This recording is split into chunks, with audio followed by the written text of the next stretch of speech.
বিদেশের মাটিতে যাদের ৬-৭ বছর হয়েছে বা ১০ বছর হয়েছে, এই ১০ বছর বা ৬-৭ বছর বিদেশ থাকার পরে আপনার ফ্যামিলিতে সবাই ভালোই চলতেছে, ভালোই খাইতেছে, সবকিছু ভালোই আছে, ঠিকঠাক আছে। আপনি একেবারে দেশে যাওয়ার চিন্তা ভাবনাও করতে পারতেছেন না। এর কারণটা কি জানেন?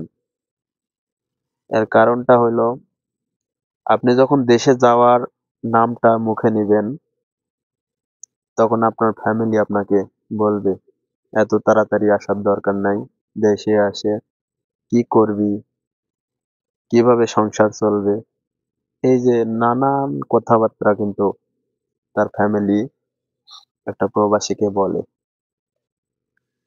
কিন্তু একটাবারও কেউ কিন্তু ভাবে না যে একটা মানুষ ১০ বছর বিদেশ করলো, তার ইনকামের টাকা ফ্যামিলিতে দিল, দেওয়ার পরে সে নিঃস্ব, তার কাছে কোনো টাকা নাই। সেই মানুষটা দেশে আসবে, দেশে আসে কোনো কিছু করার চিন্তা ভাবনা করবে, তার জন্য একটি টাকাও কিন্তু ফ্যামিলি রাখে না। এটা কিন্তু অধিকাংশ প্রবাসীর ক্ষেত্রেই হয়। যদি আপনি প্রবাসী হন, অবশ্যই কথাটা মিলিয়ে নেবেন।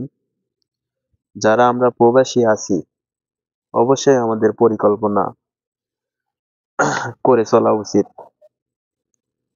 যেমন আমি যখন বিদেশ আসি, আমি একটা চিন্তা ভাবনা করি যে আমি বিদেশ যাব, ৬-৭ বছর অনেক টাকা ইনকাম করব, একটা সুন্দর করে বাড়ি তৈরি করব, আবার কিছু টাকা ক্যাশ নিয়ে দেশে আসব এবং একটা ব্যবসা বাণিজ্য করে জীবনটা কাটিয়ে দেব।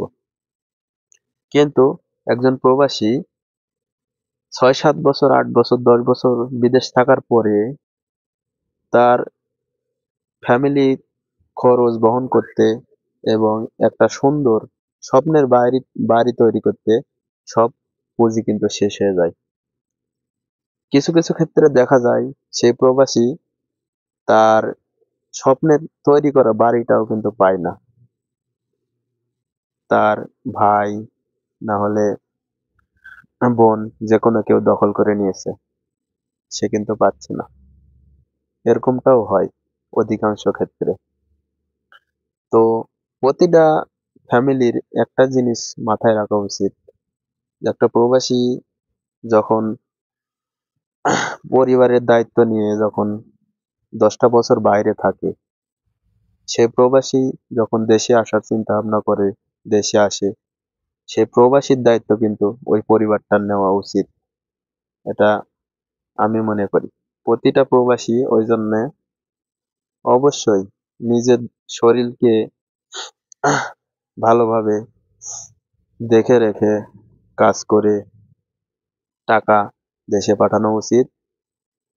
আর বিশেষ করে যারা প্রবাসী আছেন, তাদের সবার একটা পরিকল্পনা করা উচিত, যাতে দেশে যাওয়ার পরে পরিবার আপনাকে অবহেলা না করতে পারে। আজকের মতো এই পর্যন্তই।